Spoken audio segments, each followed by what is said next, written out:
Some nights, the rain doesn't fall. It lingers, like grief that never learned how to leave. Williams walked with his head down, shoulders hunched, not because of the drizzle, but because of the weight he always carried. Hunger, loneliness, and a dream so fragile he didn't dare say it out loud anymore. He wanted to fly, not metaphorically, not like in poems. Literally, to become a pilot, to control something massive and metal and impossible, to rise above the noise, the chaos, the poverty. But dreams like that cost money. And right now, he barely had enough to feed himself once a day. His shoes squished against the wet concrete as he passed shuttered kiosks and flickering street lamps. The rain had blurred the night, turning the world into a watery painting. He clutched his bag tighter, more out of habit than necessity. There was nothing in it worth stealing. That's when he saw her. At first, just a blur on the sidewalk. A girl, folded into herself like a broken doll. Her knees pulled tight to her chest, soaked hair sticking to her face, her body trembling inside a cardigan far too small for someone her age. She looked about 20, maybe less, lips moving, but the rain devoured her words. William slowed down. Just a moment. Then looked away. He told himself he had nothing to give, that he would be late, that he had to save his strength for tomorrow's shift at the site, that she was someone else's burden. He kept walking. Then came the low purr of a car behind him. Sleek. Too sleek for this neighborhood. A Bentley. It rolled to a stop beside him. The passenger door opened with a quiet thud, and out stepped a tall man, dark-skinned, sharply dressed, holding a wide umbrella. He moved like someone who didn't fear the rain or the dark. "You young man," the man said. Williams turned slowly. "Yes, sir." The man's eyes weren't unkind, but they were firm, the kind of eyes that made people listen. He tilted his chin toward the girl on the curb. "Take off your cardigan," the man said. "Wrap it around her. Now." The words struck harder than they should have. Williams blinked, confused. His own cardigan was old, threadbare, sleeves fraying at the cuffs, but it was warm. It was his only layer against the cold. And yet, the man didn't repeat himself. He simply shifted the umbrella so it covered the girl instead. Rain began soaking through his own shirt, plastering the fabric to his skin. Still, he waited. Williams swallowed hard. Slowly, he peeled the cardigan off. His hands trembled, not from cold, but something else. Doubt. Conflict. He walked back to the girl, crouched beside her. "Hey," he said gently. "Please, let me help." Her eyes flicked up, big, brown, and exhausted. Her lips were cracked. She nodded once, barely moving. He wrapped the cardigan around her carefully, buttoning it with shivering fingers. She flinched, then relaxed. "Thank you," she whispered. "My name is Amanda." The man joined them again, voice quieter now. "What are you doing out here, Amanda?" She hugged herself tighter. "I don't have anywhere to go," she said. "My parents died. My uncle sold the house. Told me to leave. I've been sleeping near the market when the guards let me." The man's jaw tightened. Rain slid down his face like tears. He turned to Williams. "And you?" he asked. "Why did you walk past her?" Williams looked down. Shame curled in his stomach. I couldn't help. I was thinking about food." And he hesitated. "A dream. One I'm starting to lose." The man studied him. "What dream?" "I want to be a pilot," Williams murmured. "But I don't even know where to start. Dreams like that feel too expensive for people like me." The man didn't laugh. He didn't pity. He placed a hand on Williams's shoulder. "You were honest. That matters." Then, without warning, he tilted the umbrella fully over Amanda and Williams and stepped out into the open rain himself. "Driver," he called. "Open the back door." The Bentley's door unlocked with a soft click. Warm air rushed out, thick with the scent of leather and something sweet. Vanilla, maybe. "Can you walk?" the man asked Amanda. She nodded. "Barely." Williams helped her up, gently keeping the cardigan tight around her shoulders. Inside, the car was a different world. The driver passed Amanda a clean towel and a bottle of water. The seats hugged them like arms. The storm outside faded to a hum. "I'm Johnson," the man said. "What's your name?" "Williams," he replied, voice quiet. "Where do you live?" "A small room near the site. I pay weekly." "And you work in construction?" "Yes, sir." Johnson nodded slowly, thoughtful. "You made a mistake when you walked past her," he said. "But you turned around. That means something." Williams swallowed hard. "Sir, why are you helping us?" Johnson's eyes met his. "Because someone once stood in the rain for me. Amanda winced suddenly, clutching her side. Are you in pain? Johnson asked. Williams leaned forward. She hasn't eaten today? Maybe not yesterday either. We'll be home in 10 minutes, Johnson said. Veronica will know what to do. Then, headlights behind them. A black SUV. It flashed once, twice, 3 times. The driver tensed. Sir, that car's been behind us since the kiosk. Johnson turned. His eyes narrowed. The SUV drew up alongside them. Rain streaked both windshields. And for a heartbeat, Williams saw the man inside. Hard eyes, scar across one eyebrow, face full of rage. Amanda gasped. Uncle. The SUV's window cracked open. A metallic tap against the glass. The driver spoke low. Should I speed up? No, Johnson said. Stay steady. Let me think. The SUV inched closer. Pressing. Give us the girl, came the voice. Amanda's breath hitched. Her fingers crushed the blanket around her. He threw me out, she whispered. He said he'd protect me. But he lied. He wanted something else. When I refused, he locked the doors. Then sold everything. Williams clenched his fists. Sir, we can't let him take her. We won't, Johnson said. His voice was steel. He pulled out his phone. Inspector Aday, he said. This is Chief Johnson. We're being followed by a black SUV. 3rd Mainland Bridge. License plate. Rain made the numbers blur. KJ 44 something. 7, Williams said. Good enough. We're heading to Akoi. Send a unit. He ended the call. Turned to Amanda. You're safe now. I promise. But the SUV swerved ahead of them, suddenly cutting across the lane. The Bentley skidded. Amanda screamed. The car jerked. The rain roared louder. A door opened from the SUV. A man stepped out. Brown suit. Umbrella in one hand. Metal pipe in the other. He walked toward them slowly, shoes splashing through puddles, face cold with purpose. He tapped the window beside Johnson. Chief Johnson, he said, voice sharp. You picked up what doesn't belong to you. Johnson lowered the window slightly. She's not property, he said calmly. She's a child. She stole from me. The man snapped. Money. Gold. Amanda shook her head violently. No. He's lying. I didn't steal anything. Johnson didn't flinch. You won't touch them. Then, a siren. Distant at first, then louder. Closer. The man's face changed. Panic replaced arrogance. That would be the police, Johnson said quietly. The man cursed, turned, and ran. The SUV peeled away into the night, just as flashing red lights appeared on the bridge's edge. Amanda collapsed into tears. Williams held her close, his own heart still pounding. Johnson sat back in his seat, soaked, silent. Drive us home, he said. And the Bentley rolled on, into the night, leaving the storm behind them. The gates opened like a secret being whispered. Williams had never seen anything like it.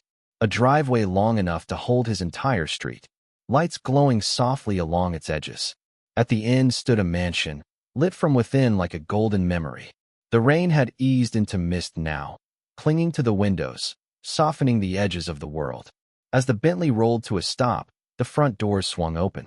A woman came rushing down the steps in a long robe, her scarf tied neatly over her hair, eyes wide with worry. Johnson, you're soaked, she said, rushing to his side. Then she saw Amanda and Williams behind him. Her voice changed instantly. Oh, you poor things. Come in. Come in right now. Inside, everything was warm. Real warmth. Not just heat, but the kind that comes from people who care. The smell of spices drifted through the air. Velvet rugs softened each step. The walls were lined with books, not just for display, but books that had clearly been read. Amanda stared in silence, hands clutching the edges of her cardigan. Williams was just as quiet, afraid to move too fast in case someone told him he didn't belong. The woman introduced herself with a gentle smile. I'm Veronica, she said. And you are safe now. She led Amanda and Williams into a guest lounge with plush sofas and a fireplace that crackled like a lullaby. A moment later, she returned with dry towels and warm bowls of soup. Amanda tried to say thank you, but the words collapsed in her throat. Veronica simply smiled and touched her arm. No need, she whispered. You've already been through enough.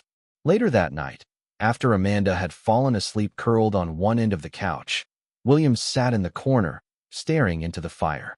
Johnson entered quietly, now dressed in dry clothes. He carried 2 mugs of tea and handed one to Williams. Sir, Williams said softly. I don't know how to thank you. You already did, Johnson replied, easing into a chair. When you took off your cardigan, most people would have walked on. Williams stared into the steam rising from his cup. I almost did, he admitted. I told myself I had nothing to give, that it wasn't my fight. Johnson nodded. That's how kindness dies, he said. Not from cruelty, but from the silence of good people. They sat in silence for a while.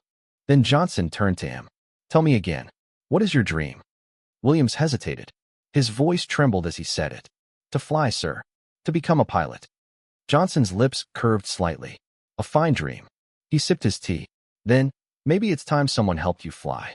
Williams blinked. Sir, are you saying? I'll make a few calls tomorrow. I know someone at the Nigerian College of Aviation. Williams nearly dropped his cup. You'd really do that? He whispered. Yes, Johnson said. But on one condition. Williams leaned forward. When life gives you wings, Johnson said softly, make sure you lift someone else, too. Tears welled in Williams's eyes. He nodded quickly. I promise. Just then, Amanda stirred in her sleep. She murmured something. 2 words, barely audible. Thank you. Johnson glanced at her, and for the first time, Williams saw something shift in the man's face. A softness. A sorrow. You know, Johnson said, almost to himself. Veronica and I, we've been praying for children for 10 years. He looked into the fire, voice barely above a whisper. Maybe God sent you two to remind us that he still answers prayers, just not always in the way we expect. The next morning arrived like a blessing. For the first time in years, Williams woke in a real bed. A soft mattress, lavender-scented air, curtains that swayed gently in the breeze. He sat up slowly, still unsure if he was dreaming. A knock came at the door. Williams, Veronica called gently. Breakfast is ready. He dressed quickly and stepped out to find Amanda already at the table, wearing a simple blue gown. Her hair was brushed. Her eyes still carried shadows, but her shoulders looked lighter somehow. Johnson folded his newspaper and looked up as Williams entered. Come, he said, smiling. Sit. Eat. Veronica served them yam porridge and tea, then sat down with them. Johnson and I have something to tell you both, she said after a moment. Amanda and Williams exchanged a glance. You've both been through more than any young person should, Johnson began. But last night reminded me that sometimes the family you choose is more powerful than the one you're born into. He paused. We'd like you to stay? Here. With us. Amanda's eyes widened. You mean live here? Yes, Veronica said, her voice breaking slightly. If you'll let us. We'd like to take you in. As our children.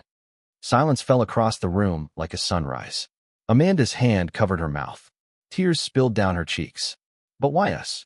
Williams whispered. Because, Johnson said, you are not just anything. You are hope. Amanda reached for Veronica's hand. Williams tried to speak, but couldn't find words. He just nodded, emotion lodged in his throat. In the weeks that followed, the mansion changed. Laughter returned to its halls. Books moved from shelves to hands. The garden saw footprints again.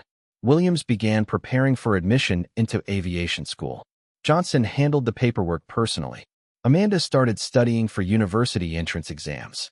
Veronica sat with her each evening, helping with math, literature, and sometimes just listening. But outside those warm walls, the world was still watching. Not everyone celebrated. One afternoon, while Williams was reading in the study, a man in a dark suit entered unannounced. He was tall, with sharp features and colder eyes. He didn't greet Williams. Johnson, he called curtly. We need to talk. They stepped into the hallway. But the door remained slightly ajar, and Williams couldn't help but hear. You're serious? The man said. Taking in street kids? They're not kids, Johnson replied evenly. They're family. You're letting emotions cloud your judgment. You're a billionaire. You have a reputation to protect. People will talk. I don't care. The man scoffed.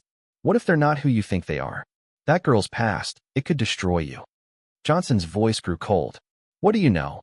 The man said nothing, just smiled faintly. Be careful, old friend. Not every orphan is as innocent as they look. Then he left. Veronica found Johnson staring at the floor, fists clenched.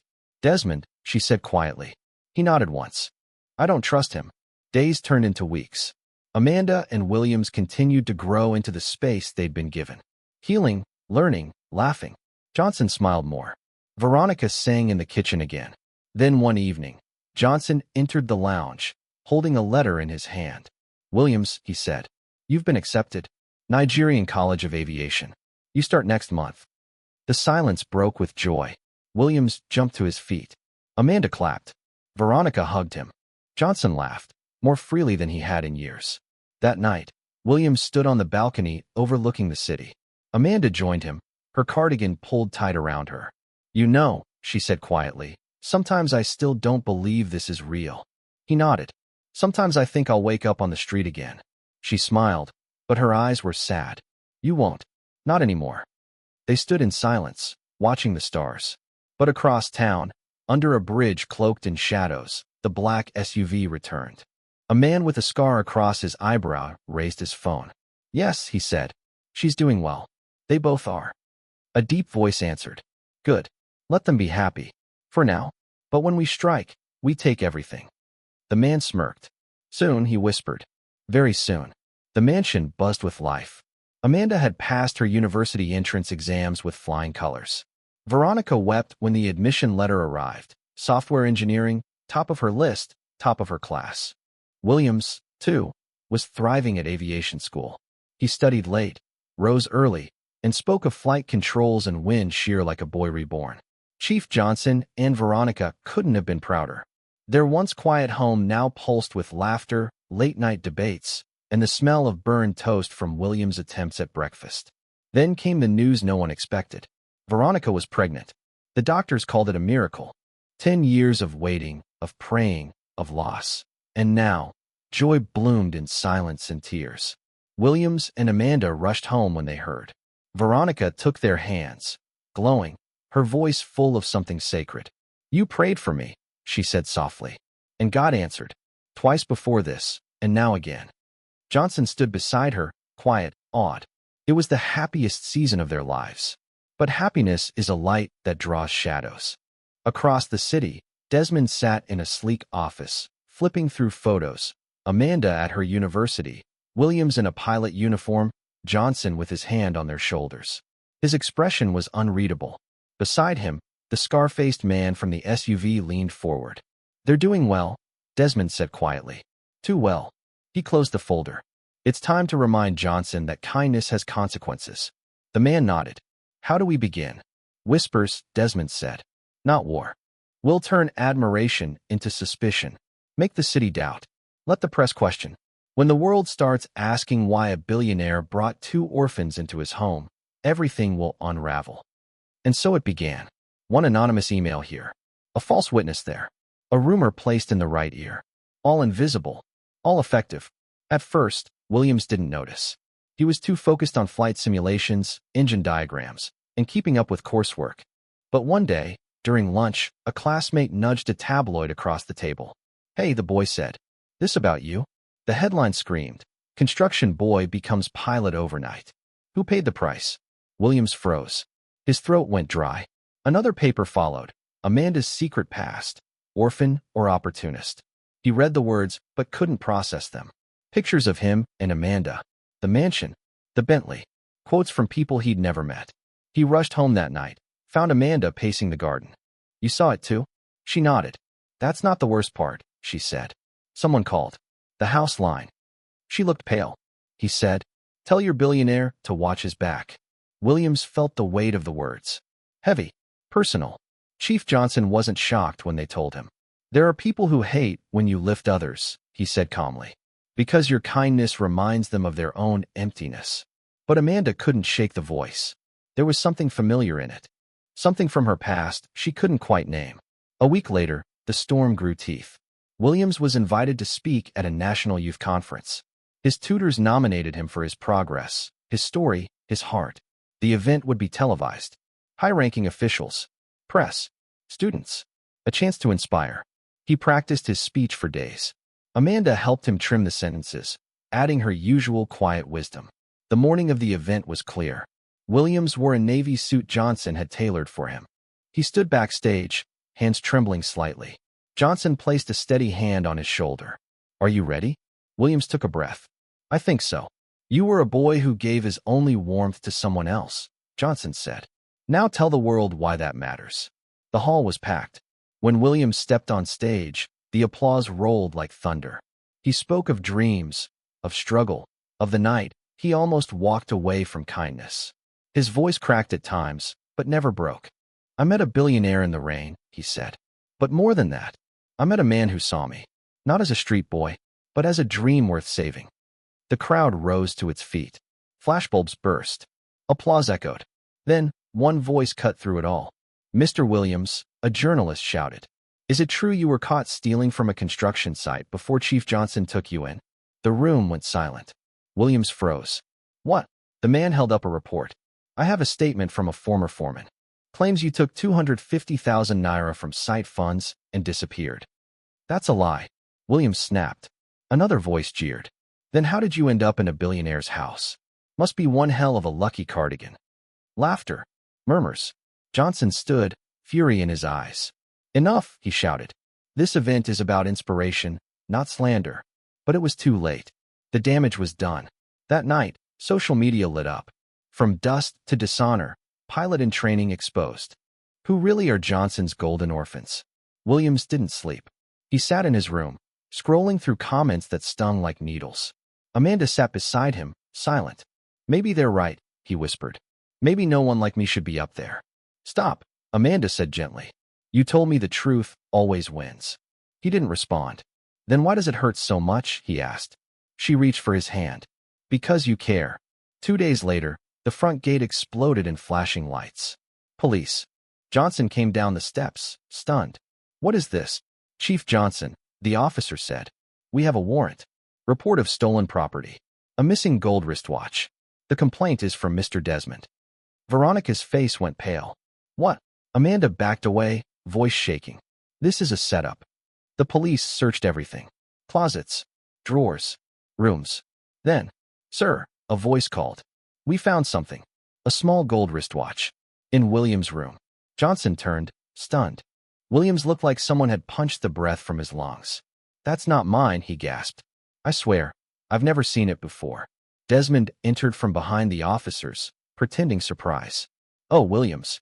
I didn't want to believe it. Johnson's face hardened. You planted that. Please, Desmond said, raising his hands. Let the law speak. The officers took notes. No arrests. Yet. But the message was clear. The storm was back. Amanda whispered. He won't stop until he destroys us. Johnson looked up slowly. Then he'll have to face a father's fight. His voice was quiet, but his eyes burned like fire. The mansion felt like a fortress under siege. Cameras camped outside the gate. Reporters leaned over fences. Drones hovered like vultures. The headlines had grown crueler. Chief Johnson's adopted orphans. Thieves or tokens. Pilot prodigy or professional con. Inside, the silence was louder than the noise outside. Williams barely left his room. He couldn't bear to look Veronica in the eye. He felt like he had brought shame to a family that once saved him from drowning. Amanda tried to study, but her hands trembled whenever she opened her laptop. Strangers sent her threats. Anonymous messages called her names she hadn't heard since the streets. Her eyes grew darker each day. But Johnson, he did not break. He stayed up late in his study, night after night, reviewing files, making phone calls, drinking cold tea. The only light in the room came from the lamp above his desk and the fire in his eyes. Veronica entered one night, holding a tray. You haven't slept in 2 days. I can't, he replied. They want to turn kindness into weakness. Then show them what strength really looks like, she said gently. The same strength that stopped your car in the rain. The same strength that made you open our doors. He looked at her, a breath stuck in his chest. You're right, he whispered. That night, he called his private investigator. I want everything on Desmond. Every account. Every call. Every lie. Yes, Chief, the man said. Give me 48 hours. While Johnson prepared his case, the children fought their own battles. Williams returned to aviation school, but everything had changed. Students whispered when he walked by. Instructors avoided eye contact. He was treated like a scandal wearing shoes. After class, he sat alone in the locker room, staring at his name tag. He dialed Amanda. I don't know if I can go back tomorrow. Then go anyway, she said softly. Look them in the eye like a man who knows the truth. Her voice steadied him like the horizon beneath a shaking plane. All right, he said. Tomorrow, I stand tall. But Amanda was drowning too. Her university account had been hacked. Emails sent in her name claimed she had cheated. The dean summoned her for questioning. When she walked into the office, her heart dropped. By the window stood the scar-faced man. "You again," she whispered. The dean frowned. "He claims to represent a private donor. Your scholarship." Amanda's voice cracked. "He's lying." The man smiled. "You don't remember me? Maybe your uncle does." The words struck like knives.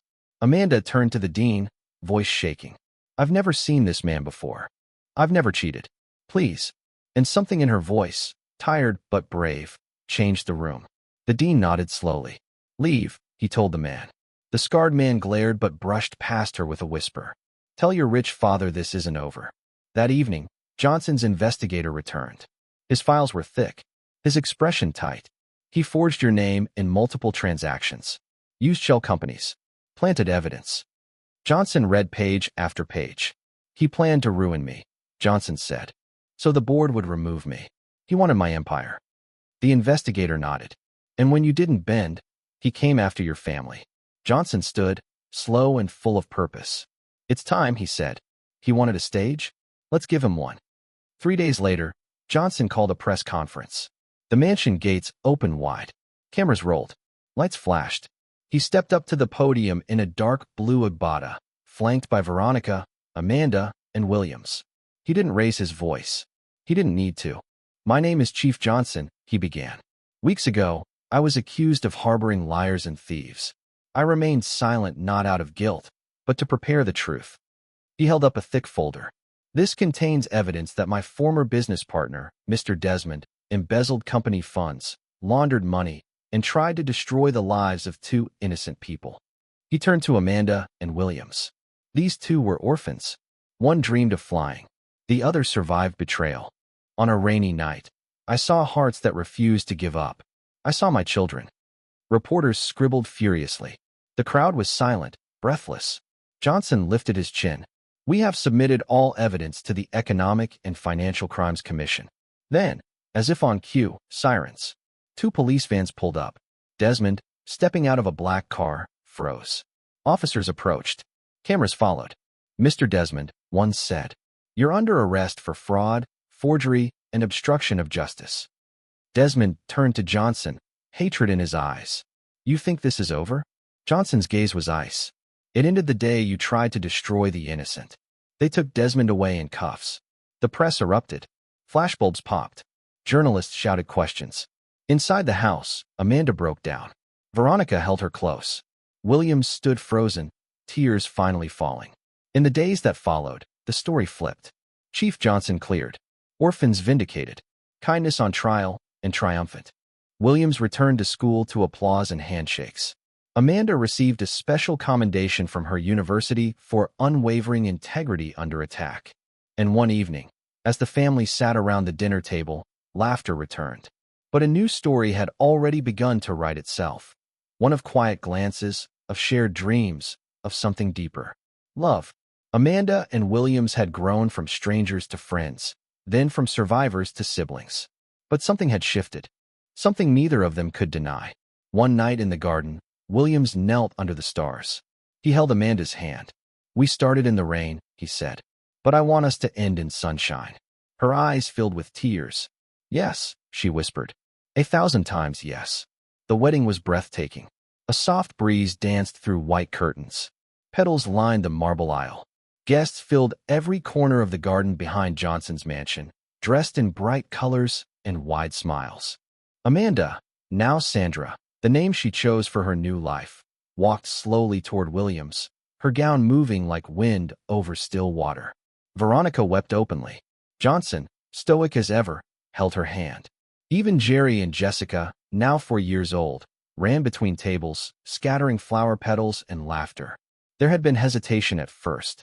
Williams and Sandra were both adopted by the Johnsons. Some whispered it was inappropriate, that they were siblings now, in all but blood. But love isn't always polite. It doesn't care for structures built by others. It simply grows. Veronica saw it before anyone else. The way Sandra looked at him, the quiet gravity between them. She'd nudged her husband one evening. "They love each other, you know." Johnson had shaken his head. "But they're not related," she'd said softly. And love this true doesn't come twice. Now, he stood beside the aisle, leading Sandra to the man who had once given her his last cardigan.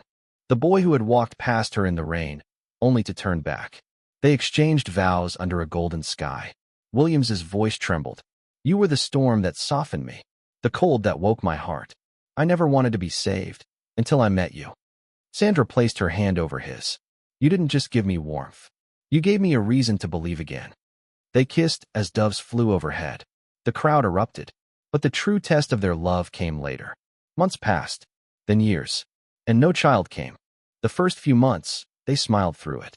We're still young, Sandra would say. We've got time, Williams would reply. Doctors gave them both a clean bill of health. You're medically fit, one specialist said with a shrug. Sometimes it just takes time. Time. It became the word they used to avoid saying pain. Each passing month felt heavier. Every missed cycle was another silent defeat. Every well-meaning relative who asked any news chipped away at their smiles. Sandra began to avoid baby showers. Williams stopped speaking during family dinners. They still loved, still laughed, but something invisible stood between them, a quiet grief no one else could hear. One night, after another doctor visit, Sandra sat by the window watching the rain return. Williams joined her. What if, she whispered, what if the wait never ends? He took her hand. His grip was firm, but gentle. Then we'll still have each other. She looked at him, eyes wide with longing. You mean that? He turned to her fully. Chief Johnson and Veronica waited 10 years. 10. And they never stopped believing. But more importantly, they never stopped loving. Tears spilled from Sandra's eyes. You still believe? With everything I have, Williams said. If our miracle never comes, we'll still love louder. We'll still choose joy. And if someday someone leaves a baby in the rain, like you once were, I'll pick them up. Sandra broke into a sob, her face buried in his chest. That night, they prayed, not just for children, but for peace, for strength, for a love that wouldn't fade. Time passed. Williams soared through his aviation career. He flew across West Africa, piloted his first international flight, became a captain before 30. Sandra became one of the most respected young software engineers in Lagos. She launched a tech hub for girls in low-income neighborhoods. Her story, once told in whispers, now headlined conferences. And still, the house was quiet, but not empty. They hosted orphan dinners every Christmas. They visited markets and gave scholarships in places no one else cared to look. They became known for their warmth. Two people who had risen from the gutter and remembered every face they passed on the way up. And then, one Tuesday morning, just another morning, Sandra fainted in the kitchen. Veronica rushed her to the hospital. Williams left a flight simulator session mid-test. Doctors ran tests. Then more. Then one came in with a clipboard and a stunned expression. You're pregnant. Sandra blinked. Excuse me. 3 months. Perfectly healthy. Veronica gasped. Williams nearly collapsed. They didn't throw a party. They didn't announce it with champagne. They simply held each other that night in silence, hands on her belly, hearts on their knees. 9 months later, on another rainy night, because of course it had to rain, a baby girl entered the world with a cry that felt like a prayer being answered in real time. They named her Hope, because that's what carried them through. Hope had her father's stubborn eyes and her mother's quiet strength. She cried loudly and laughed easily. When Johnson first held her, he didn't speak.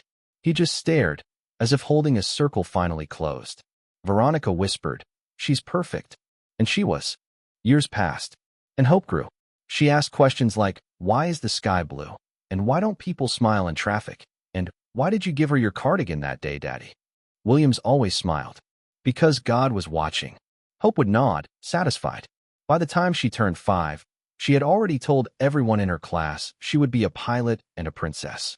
One night, as she sat on William's lap by the fireplace, she asked softly, Daddy, do rainstorms always mean something bad? Williams looked at Sandra, then back at his daughter. No, he said. Sometimes, rain is just how miracles begin. They tucked her in, kissed her forehead. Sandra stood by the window again, watching the drizzle. Williams joined her, as he always did. She's growing so fast, Sandra whispered. She's a miracle, he said. Then, after a pause, he added, and so are you. She turned, eyes shining. They didn't need more words. The rain danced outside. The fire flickered within. The family they had once only dreamed of was now a warm reality, built not from blood, but from sacrifice, from second chances, from one moment on a rainy curb when a cardigan changed the course of 3 lives. Because sometimes kindness is enough, and sometimes it saves the world.